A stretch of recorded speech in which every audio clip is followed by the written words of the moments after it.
আব্দুল্লাহ ইবনে উমর রাদিয়াল্লাহু তাআলা আনহু ইয়াকুদা হাদিস বর্ণনা করছেন, রাসূলুল্লাহ সাল্লাল্লাহু আলাইহি সাল্লাম বলেছেন যে তোমরা আল্লাহর বান্দীদের মসজিদে যেতে নিষেধ করো না।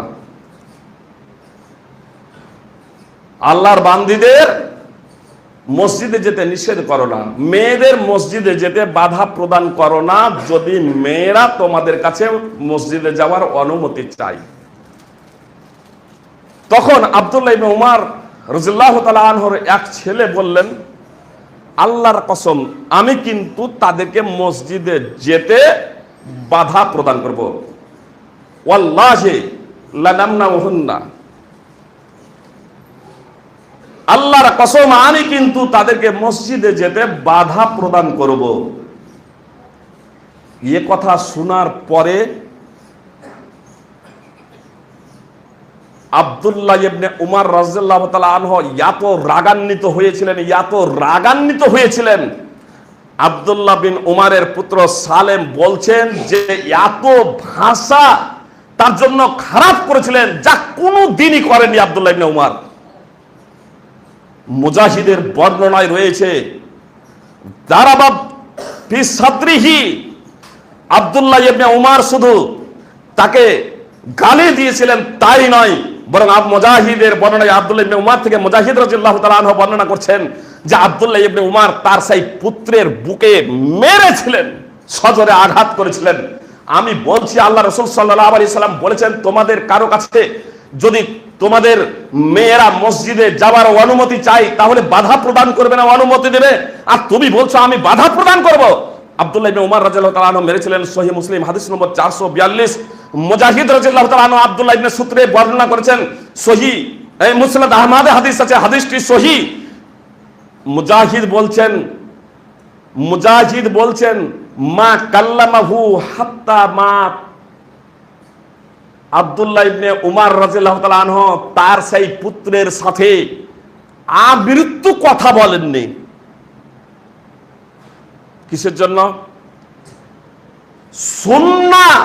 সুন্নাহর বিরুদ্ধাচরণ হবে, এটা একজন আহলে হাদিস মেনে নিতে পারে না। নিজের শরীরের ক্ষতি হতে পারে, নিজের জীবনের হানি হতে পারে, তার কারণ আপনাকে সুন্নাহকে নিজের জীবন থেকেও বেশি ভালোবাসতে হবে। আল্লাহ তাআলা পবিত্র কোরআন সূরা তাওবা 9 নম্বর সূরার 24 নম্বর আয়াতে বলেছেন, কুল ইন কানা আবাউকুম ওয়া আবনাউকুম ওয়া ইখওয়ানুকুম ওয়া আজওয়াজুকুম ওয়া আশীরাতুকুম ওয়া আমওয়ালুন ইকতারাবতুমুহা ওয়া তিজারাতুন তাকশাউনা কাসাদাহা ওয়া মাসাকিনু তারদাউনাহা আহাব্বা ইলাইকুম মিনাল্লাহি ওয়া রাসূলিহি ওয়া জিহাদিন ফি সাবিলি ফাতারাব্বাসু হাত্তা ইয়াতিয়াল্লাহু বিআমরিহি ওয়াল্লাহু লা ইয়াহদিল কওমাল ফাসিকিন। সূরা তাওবা 24 নম্বর আয়াত। অত্র আয়াতে আল্লাহ তাআলা বলেন, মুহাম্মদ সাল্লাল্লাহু আলাইহি সাল্লাম আপনি ঘোষণা দিয়ে দিন, আপনি ঘোষণা দিয়ে দিন, যদি তোমাদের পিতা, তোমাদের সন্তান, তোমাদের ভাই, তোমাদের স্ত্রী, তোমাদের আত্মীয় স্বজন, তোমাদের অর্জিত সম্পদ,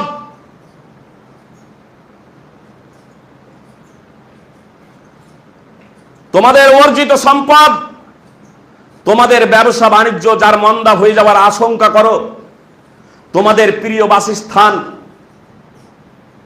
এই জিনিসগুলো যদি আল্লাহ এবং তার রাসূল এবং আল্লাহর পথে সংগ্রাম করা থেকে অধিক প্রিয় হয়ে যায়, তবে অপেক্ষা করো আল্লাহর নির্দেশে নিয়ে আসা পর্যন্ত। আল্লাহ তাআলা ফাসিক সম্প্রদায়কে হেদায়েত করেন না। পিতা, পুত্র, ভাই, স্ত্রী, আত্মীয় স্বজন, অর্জিত ধন সম্পদ, ব্যবসা বাণিজ্য যার মন্দা হয়ে যাওয়ার আশঙ্কা করছো, প্রিয় বাসস্থান, এগুলো থেকেও বেশি প্রিয় হতে হবে আল্লাহ এবং তার রাসূল এবং আল্লাহর পথে সংগ্রাম করা। অন্যথায় অপেক্ষা করো আল্লাহর নির্দেশ নিয়ে আসা পর্যন্ত। আল্লাহ ফাসিক সম্প্রদায়কে হেদায়েত করেন না। আব্দুল্লাহ বিন হিশাম রাদিয়াল্লাহু তাআলা আনহু বলেন যে আমরা আল্লাহ রাসূল সাল্লাল্লাহু আলাইহি সাল্লামের সাথে একদা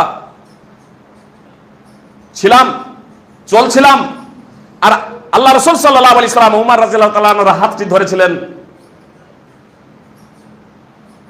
তো উমর রাদিয়াল্লাহু তাআলা আনহু আল্লাহ রাসূল সাল্লাল্লাহু আলাইহি সাল্লামকে বললেন যে আল্লাহ রাসূল, আমার জীবন থেকে, আমার জীবন ব্যতীত সমস্ত কিছু থেকে আপনাকে বেশি ভালোবাসি। উমর রাদিয়াল্লাহু তাআলা আনহু বলছেন যে আমার জীবন ব্যতীত, আমার জীবন ছাড়া যা কিছু আছে সব কিছু থেকেই আপনাকে বেশি ভালোবাসি। আল্লাহ রাসূল সাল্লাল্লাহু আলাইহি সাল্লাম বললেন না, না। অপর বর্ণনায় আছে লা ইউমিনু আহাদুকুম হাত্তা আকুনা আহাব্বা ইলাইহি মিন নাফসিহি, তোমাদের কেউ ততক্ষণ মুসলিম হতে পারে না, তোমাদের কেউ ততক্ষণ ঈমানদার হতে পারে না যতক্ষণ না তার নিকটে তার নিজের জীবন থেকেও আমি অধিক প্রিয় হব। আল্লাহ রাসূল সাল্লাল্লাহু আলাইহি সাল্লাম বললেন উমরকে, উমর, তুমি এখনো পূর্ণ ঈমানদার হতে পারোনি। আল্লাহর কসম করে বলছি, যার হাতে আমার জীবন, তোমার নিজের থেকেও আমাকে বেশি ভালোবাসতে হবে। উমর রাদিয়াল্লাহু তাআলা আনহু বললেন, আল্লাহ রাসূল, এখন তাহলে আপনি আমার নিজের জীবন থেকেও অধিক প্রিয়। আল্লাহ রাসূল সাল্লাল্লাহু আলাইহি সাল্লাম বললেন, আল আন ইয়া উমর, উমর, তুমি এতক্ষণে পূর্ণাঙ্গ ঈমানদার হয়েছো। সহিহ বুখারী হাদিস নম্বর 6632 এবং মুসনাদ আহমদ হাদিস নম্বর 18047। ভালোবাসতে হবে নিজের জীবন থেকেও। বলেন, আন আনাসিন ক্বালা ক্বালা রাসূলুল্লাহ সাল্লাল্লাহু আলাইহি সাল্লাম লা ইউমিনু আহাদুকুম হাত্তা আকুনা আহাব্বা ইলাইহি মিন ওয়ালিদিহি ওয়া ওয়ালাদিহি ওয়ান নাসি আজমাইন। সহিহ বুখারী হাদিস নম্বর 15 এবং সহিহ মুসলিম হাদিস নম্বর 44। রাসূলুল্লাহ সাল্লাল্লাহু আলাইহি সাল্লাম বলেন, ওয়াল্লাযী নাফসি বিয়াদিহি লা ইউমিনু আহাদুকুম হাত্তা আকুনা আহাব্বা ইলাইহি মিন ওয়ালিদিহি ওয়া ওয়ালাদিহি ওয়ান নাসি আজমাইন। সেই সত্তার কসম, যার হাতে আমার জীবন, তোমাদের কেউ ততক্ষণ পর্যন্ত ঈমানদার হতে পারে না যতক্ষণ না আমি তার নিকটে তার পিতা, সন্তান এবং সমস্ত লোক থেকে অধিক প্রিয় না হব। রাসূলুল্লাহ সাল্লাল্লাহু আলাইহি সাল্লামকে সব থেকে বেশি ভালোবাসতে হবে, নইলে ঈমানদার হওয়া যাবে না।